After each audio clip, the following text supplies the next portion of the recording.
Hey friends, welcome back to Pastors' Wives Tell All. Today we join our friend Sheila Gregoire, author of The Great Sex Rescue and She Deserves Better, to talk about her newest book and how it is a great resource for church leaders. The Marriage You Want, Moving Beyond Stereotypes for a Relationship Built on Scripture, New Data, and Emotional Health. In this episode, Sheila answers questions like what struggle surprisingly causes a 3 times greater drop in marital satisfaction than sex or money issues? When does compromise become harmful in marriage? And how do we uncover underlying issues when we're in conflict with our spouse? So much wisdom in this episode. So let's get to this important conversation.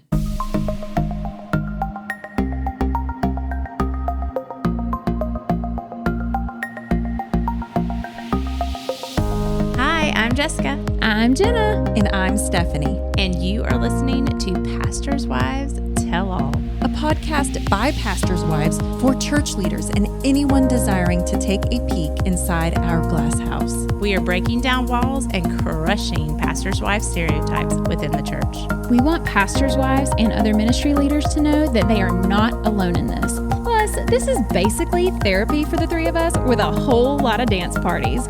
Woo, Hey, Sheila, we are so excited to have you back on the podcast. How I'm so glad to join some of 3 favorite women here. Yeah. Oh, you are one of our favorites for sure. Yes. We love what you're doing. We love your resources, your books on sex and marriage. I feel like I always got to whisper that word. Why do we feel like we have to whisper it though? Sex. No. It's fine. Y'all are married. Yes. Yeah, it's okay to say it. And most of the people listening are married, except for the junior high boys. That listen, go turn this off right now. Moms, turn it off. There's a joke behind that because there really are kids that like to listen to us. But back to the topic, you have a new book coming out. Mm-hmm. I personally am stoked about it.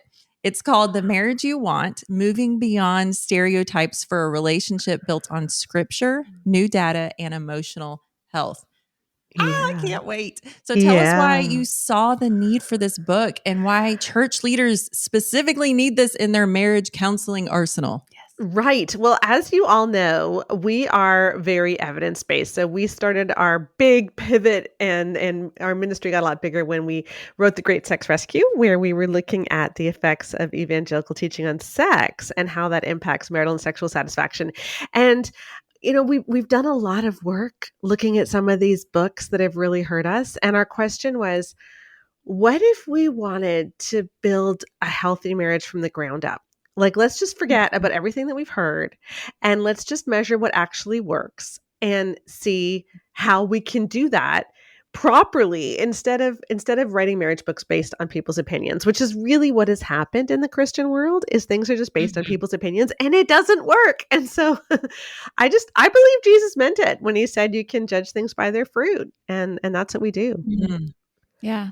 Oh my goodness. Well, I'm really excited about having this book in my hands. I know y'all are probably excited too. Yes. So, and we want to hear all about it. But in your book, you actually mention a struggle which surprisingly causes a 3 times greater drop in marital satisfaction than sex or money issues. Mm-hmm. And I'm really excited to hear you talk about this. So tell us a little bit about what that struggle is and why it's so harmful.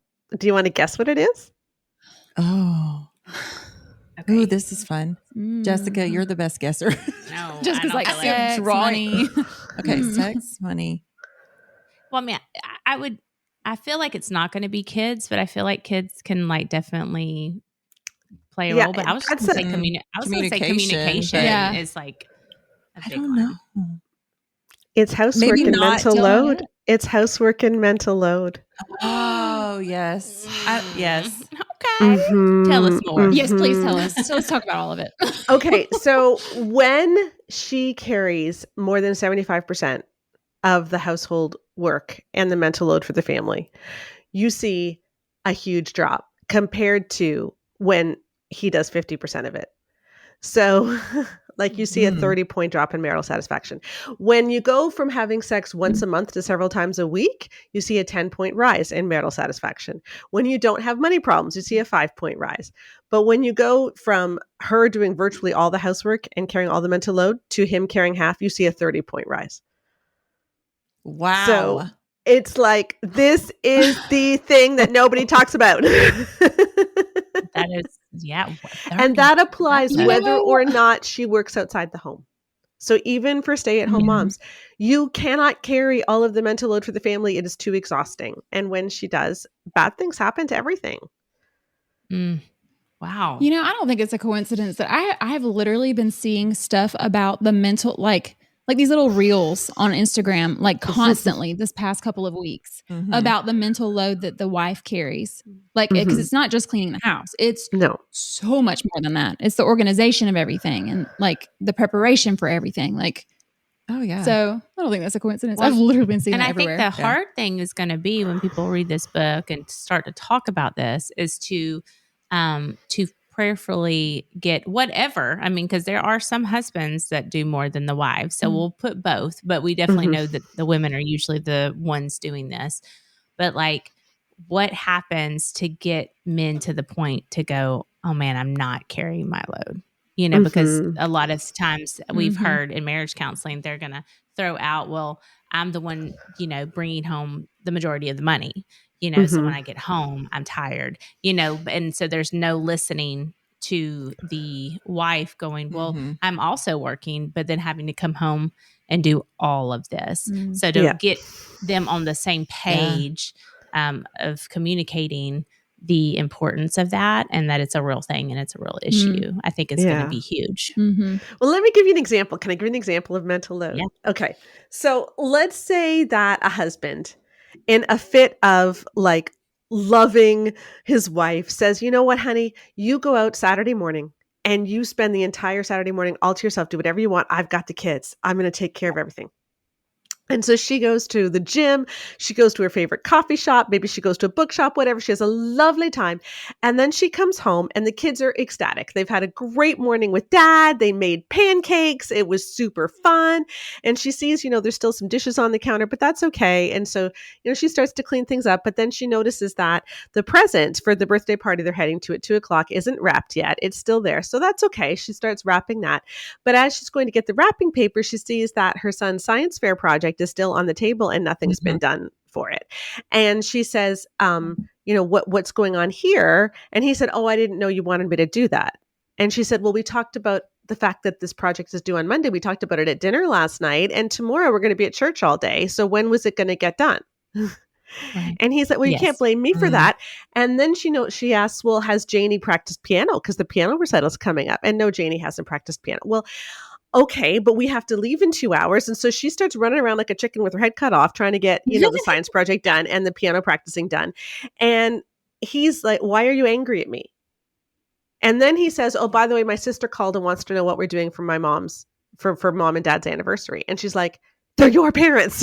You know, they're your parents. Figure it out. Like, you know, and this is what we mean, where it's like they had talked about the science fair and the piano at dinner last night, but it didn't register to him because this wasn't something he needed to pay attention to. Right, and so, you know, he has the kids on a Saturday morning. They have a great time, but it never occurs to him there are other things that need to get done. And so she has this time off and then she comes home and now we have to catch up and it's just exhausting. Exactly. Yeah. Oh, that's good. That's going to hit a lot of men.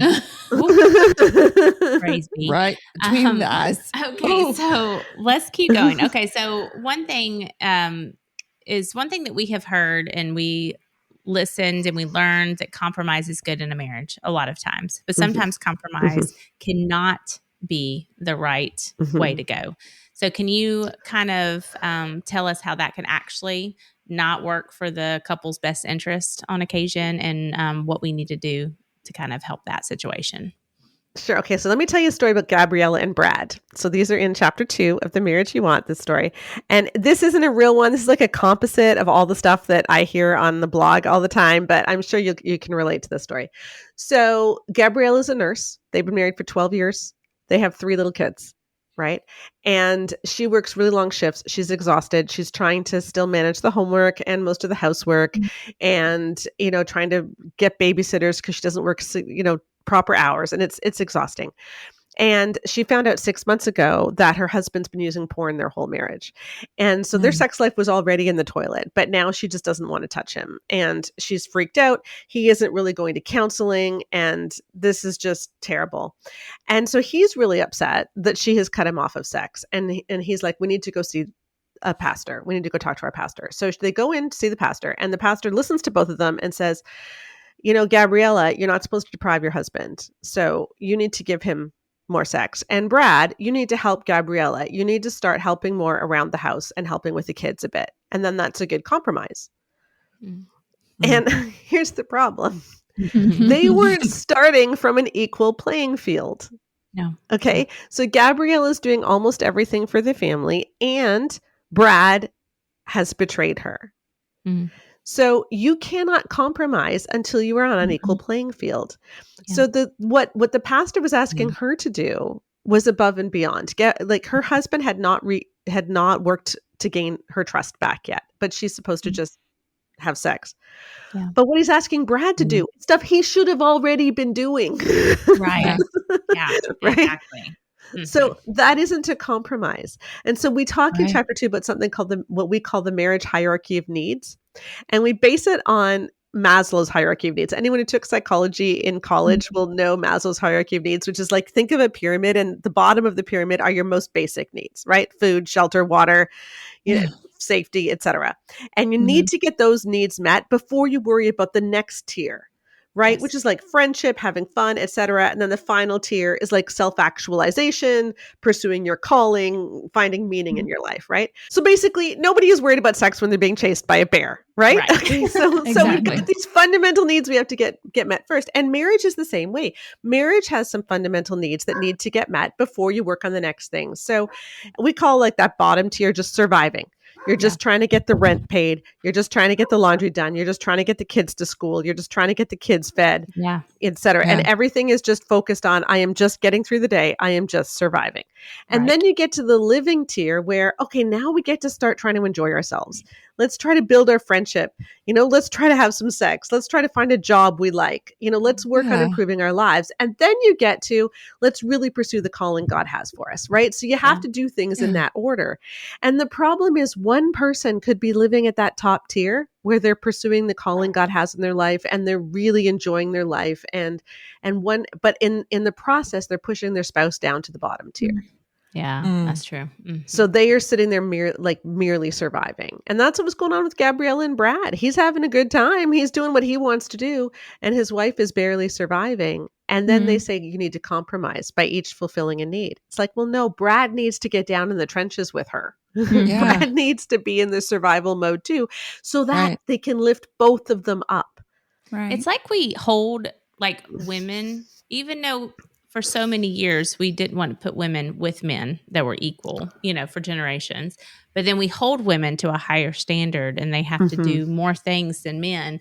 But then it's like, come on, man, you can come on up here and like you're supposed to be leading, right? And then you want them to lead, but then they have less job, like things that they have to do. And it's like we hold women to a higher standard and men are just like, well, just be grateful they're doing this. You know what I mean? Yeah. Like instead of like bringing them up in the church going, no, men should be doing this. Like this, what we grew up in of women take care of the kids and women do all the housework. Where, it's just it's a cycle that we definitely have to break for sure. Yeah. Such an imbalance. I can think of plenty of circumstances where women have come up to me, even in particular, and say, well, I mean, I'm trying to carry the load and all that. And I just need to be more grateful, I guess. And I don't know, maybe I'm not doing enough and I'm feeling very bitter and I know that's all on me. And I'm thinking in my head, well, I don't know if it is all you. So, I mean, yes, it's so hard. And you have mentioned about sex And you are the sex expert, or we're going to say you are in marriage anyway, because you've done a whole lot of research. And so you have seen how we might prioritize sex in the very wrong way. How are we doing this and why? Can we talk more about that? Yeah, I think we talk so much about frequency as if the way that we can tell that a sex life is good is that people have enough sex. But the only thing that frequency tells us statistically is how often he reaches orgasm. It tells us nothing about the quality of the marriage. It tells us nothing about whether she's enjoying it too. It tells us nothing about whether she feels used or whether they feel emotionally close. Frequency only tells us how much he is orgasming.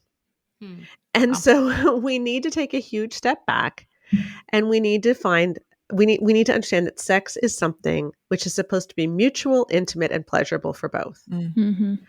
And when you focus on sex like that, frequency tends to take care of itself. But when you only focus on frequency, sex doesn't tend to do very well. That's good. That's so good. And so, we need to remember, like 95% of men almost always reach orgasm in a given sexual encounter, compared to just 48% of women in the evangelical church.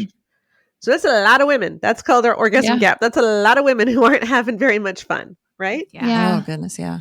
And then when you also add in the number of women who say they feel used during sex, that they don't feel emotionally close, that's a lot of people not having a lot of fun.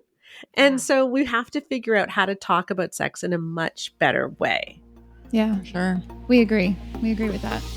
Hey friends, we will get right back to our episode, but we want to take a moment and thank our patrons. You guys keep our podcast going. If you are not a patron and you would like to consider donating to our podcast ministry, we would be so grateful, and we might even do a happy dance. When you become a patron, you get perks like being the first to hear about special info and retreats. You get bonus episodes, monthly devotionals, lock screens, and more. Plus, we have added a new $1 tier for those who believe in us and what we're doing, just because you love us. So head on over to our show notes and click on the Patreon link to learn more.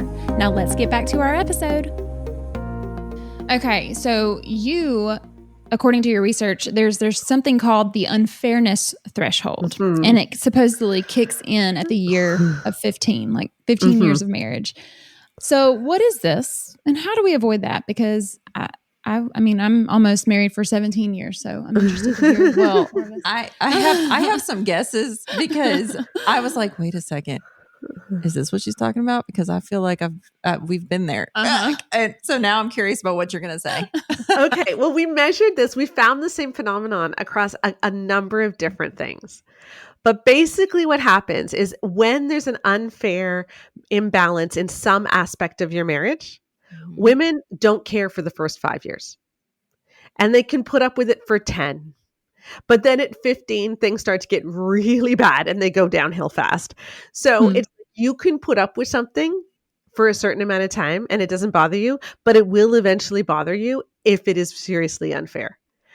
And we saw this phenomenon with sex. So for instance, if she's never reaching orgasm, she doesn't care much about that in the first 5 years in general. Like, you can still say, I have a good sex life. So we looked at women who say, yeah, I don't reach orgasm. But then we said, how's your sex life?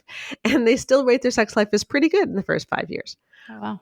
Because women tend to rate their sex life on how frequently they're having sex, not whether or not they're actually having good sex. Okay. So you say it's pretty good, but 15, 20 years, no, it is not. And that's when we start to see marriages getting sexless, where women just give up. We see it in housework. So if she is doing more than 75% of the housework and you ask her, does your spouse do his fair share? In the first 5 years, she'll say, yes, he does, even though she's doing the overwhelming majority of it. But that, yes, he does, falls substantially over time, so that by 15 years, she's just had it. And by 20 years, she's really done.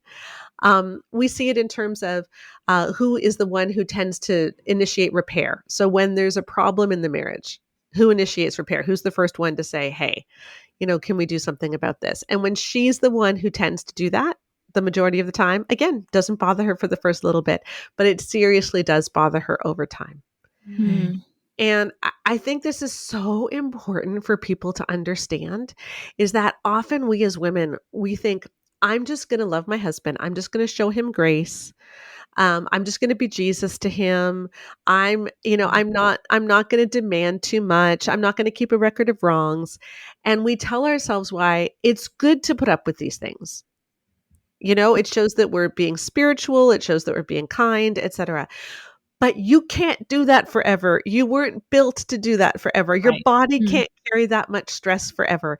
And so it is so much better to make an issue out of it early than it is to carry that unfairness for too long. And I think this is the reason why so many people get divorced at the 20, 25 year mark. We often hear, well, it's because the kids left and the kids were all that was holding them together. But I wonder if there's something going on below the surface for that.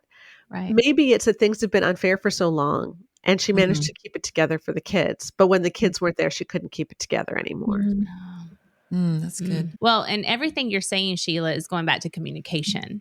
We're not communicating when we are struggling. In that first 5 years, you want to look like the perfect wife and I've got it all together and he's perfect. And like, I don't want to hurt his feelings. Like, I don't want to ruffle feathers and argue. Then that means that we're having not a good marriage if we're arguing and, communicating badly. And then I think that slowly fades into different forms as we are in our, in marriage longer. Yeah. But it goes back to the core of communication. Instead of repressing all of it. Right. But don't you think as women, we have a hard time with direct communication often, right? Like we have a hard time saying, this is what I need, because we've been told that's rude, that you're not supposed to do that. Right. That you're supposed to submit, that you're supposed to be kind, that, all of these kinds of messages that we've gotten our whole lives. Yeah.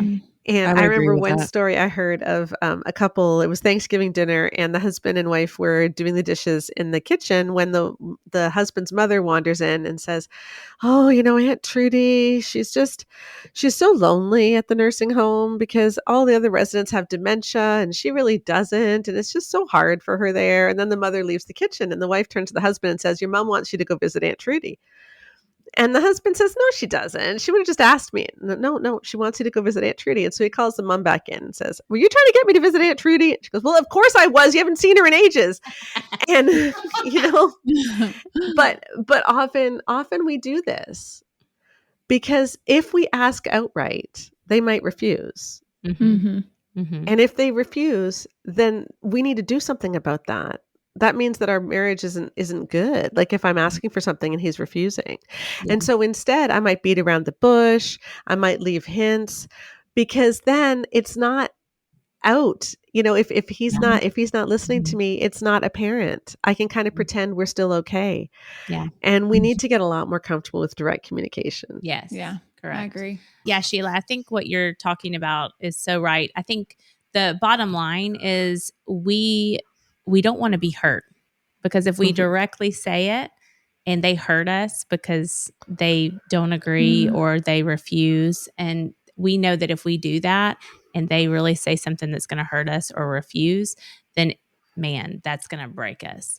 So I do agree with you that we definitely have to, within the church, start to share, and in marriage counseling, share that direct communication needs to start at the beginning. Even in a dating relationship, it just needs to be something that is taught. And we as parents need to teach our kids that, whether they're boys or, girls. Yeah. So it's a lot. So, okay. Speaking of conflict, we're starting to talk about conflict right here. When we face conflict in marriage, we are arguing, we're getting mad at each other. A lot of times there is another issue that is just the underlying issue.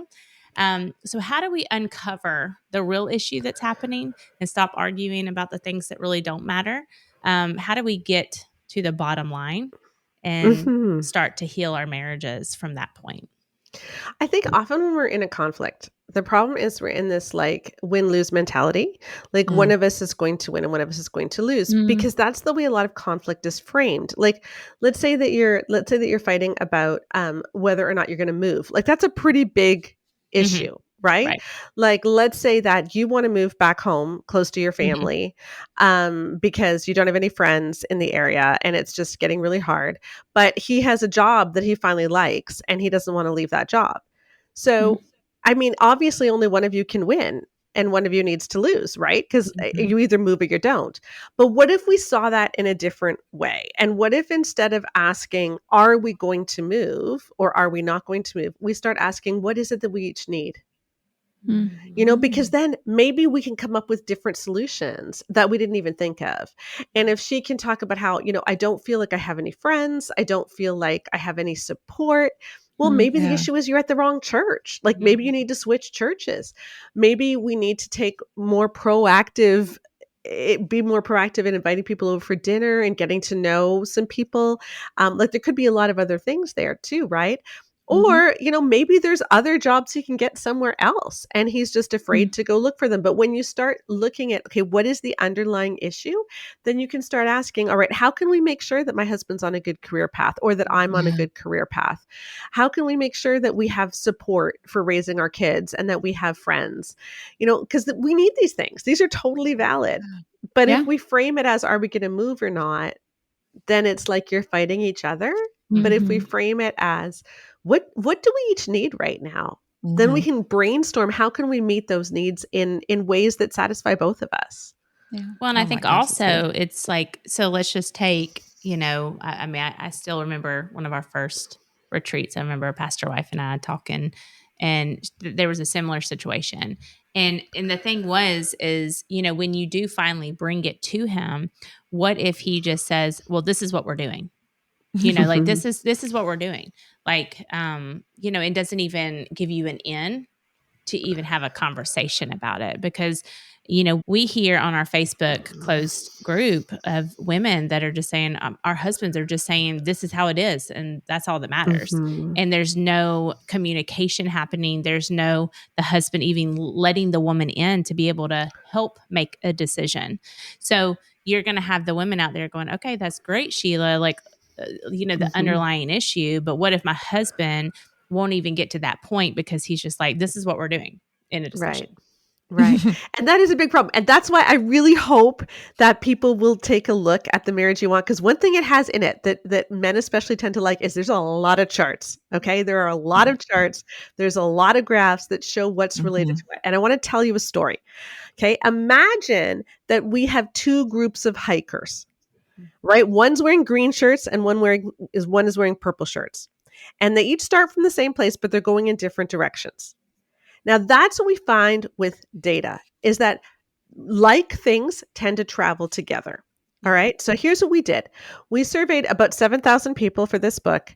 Among those 7,000, we had 1,300 matched pairs. So we had 2,600 where we could look at the husband's responses and see how that affected the wife's responses, which is super cool. And then the others, we just had individuals answering. And what we found is that when you look at good outcomes in marriage, good outcomes go together. So things like, my spouse knows how to make me laugh. I have high sexual desire. I feel aroused a lot. I feel emotionally close during sex. When I'm excited, I want to share it with my spouse first. Like all these good outcomes, things that you want, right? I feel emotionally connected. I love spending time with my spouse. We have shared hobbies. Like all of these things, they all go together and they all move in the same direction. Now, they don't all move at the same rate. So you could have two things that are moving almost together. Things like I feel emotionally connected during sex and I orgasm frequently, right? Like those may move super close together. Right. But things like my spouse knows how to make me laugh, it's going to move in the same direction, but maybe not as quickly. So you might have two people holding hands in this hiking group, walking up front, and then you have your straggler at the back, but they're still going in the same direction. Okay. So all the good things go in the same direction. All the bad things go in the same direction. So not having shared hobbies, not knowing how to make your spouse laugh, not having high desire. Those are all going in the opposite direction. All right. Yeah. Here's what people need to know. The idea that men make the final decision is part of the bad outcomes. Right. It is moving with the bad outcome group. Yeah. Making decisions together is with the good outcome group. Yes. And we show this really clearly with so many charts and data in The Marriage You Want. So I know there's a lot of people who think that it's really important for the husband to make the final decision. And when he makes the decision, that's it. But when you do that, bad things happen. And they happen to everything in your marriage. Yes. Wow. I concur. Yes. Yep. We could leave it right there and say, this has been great. You guys listening, you pastors, I hope you're feeling real good right now. But here's what's so interesting, okay, is like even among people who think that the husband should get the final decision, most of them do not live it out. 78.9% of couples make decisions together. Yeah. And a lot of those are people who think the husband should make the final decision. So a lot of pastors are preaching, the husband should make the final decision, but that's not what they practice. Yeah. Right. And what they practice is healthy. Yeah. But when people start practicing what these men are preaching, some people are going to really be hurt. Yes. And so my plea for the healthy pastors is to preach what you practice. Right. Yeah, that's good. If you are making decisions with your wife, if you are traveling, if you are saying, we are going to go through life together, holding hands, following Jesus, submitting to Jesus, then preach that for pity's sake, because that's what bears good fruit. Yeah, exactly. Absolutely. And I think with this book that you now have written, a lot of pastors could benefit from reading it and going, oh, wait, I think I am doing that and I probably should preach it. Or maybe I'm not doing that. And maybe that's why we're struggling behind closed doors. And so if you could, in less than a minute, give a good elevator pitch to the pastors listening about why they need your book as one of their main marriage resources, what would you say? Marriage is meant to energize you and to give you support so that you can go out into the world and bring the kingdom of God to earth. And for too many people, they are so busy trying to keep the marriage together and deal with their unhappiness that they are not able to make a difference in the world. And so if you want your church and your community to make a difference in the world, you need strong marriages. And we're going to show you how to get there with data. Yeah. And we need to believe Jesus when he said that a good tree can't bear bad fruit and a bad tree can't bear good fruit. He was serious. And so what we have in this book is so many charts of what bears good fruit. And it's all focused on Jesus, and it's all super good. And we've got premarital curriculum that goes with it. Okay. We've got small group curriculum that goes with it in our study guide. This is the book that we can use, because if you want marriages to succeed, we need to start looking at what actually works. Yeah. And that's what we do. Good. And it's scripturally based. That's that was my husband's message yesterday. He said, too long churches have been giving their opinions. And that is why our churches look the way they do. They're not biblically based anymore. They're opinion based. And then that's why we slide into believing what culture is going toward, because we've lost our foundation, which is scripture. And so you are telling them that this goes even into marriage, that it is scripturally based. And what we need to be doing is right there in front of us. But we're looking to the right and to the left, trying to get other people's opinions. And we got to stop doing that. We got to go back to the Bible. So exactly. It's exciting. It's going to be good. So we have 3 questions. You know this. You have been on our show so many times. But we have 3 questions for you. Are you ready, Sheila? I am. I think I am. Okay. I think I can. It'll be fun too to go back and listen to your previous answers to see if they're still the same. Yeah. Okay. If you could go back and give your younger self one piece of advice, what would it be? Deal with your crap early.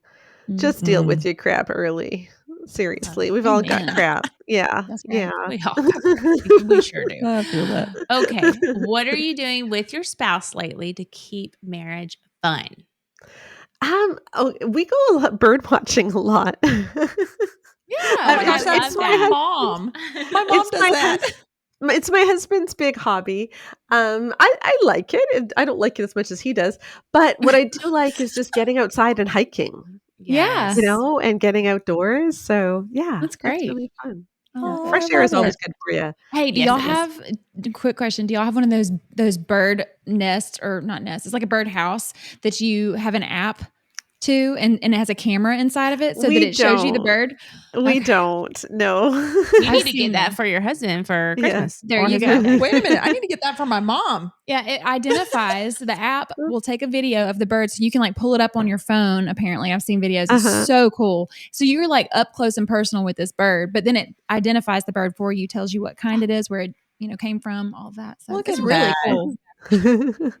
Gift idea. Yes. I love it. There you go. Okay. Last question, Sheila. You could tell the Big C church one thing without reservation and have them really listen and respond, what would you say? Women matter too. Mm-hmm. Yeah. Women matter too. Love it. Agreed. Sheila, you are goals.